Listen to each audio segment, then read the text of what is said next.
Ya, jadi berdasarkan laporan dari masyarakat yang dari keluarga korban diawali dengan tidak pulangnya inisial NKS mulai dari hari Jumat tanggal 6 September kemarin yang mata pencariannya itu jual gorengan.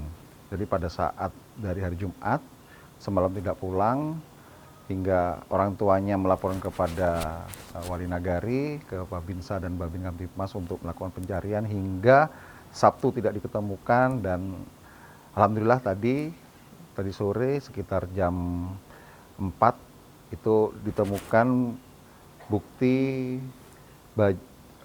perlengkapan yang sudah dipakai oleh korban. Ada sandal, kemudian ada kain, ada payung yang berada di dekat TKP korban ditemukan. Korban ditemukan dalam kondisi terkubur. Itu tanpa busana, ditemukannya tanpa busana, Pak? Ditemukannya dalam kondisi tanpa busana. Itu ada, dari penemuan tersebut ada indikasi pembunuhan atau gimana? Sampai saat ini tim dari Reskrim melakukan penyelidikan dan kami meminta untuk keluarga korban juga diminta keterangan sehingga menambah bukti-bukti lainnya sekaligus keterangan-keterangan dari para saksi yang melihat anak ini pada saat berjualan 1-2 hari sebelumnya itu bisa kita mintai keterangan itu. TKP penemuan mayat gimana, Pak?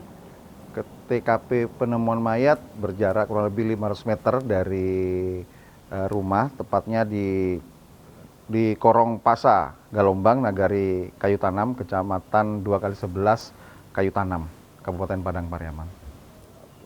Korban saat ini di Kabar saat ini sudah dilarikan ke Rumah Sakit Bayangkara untuk dilakukan autopsi.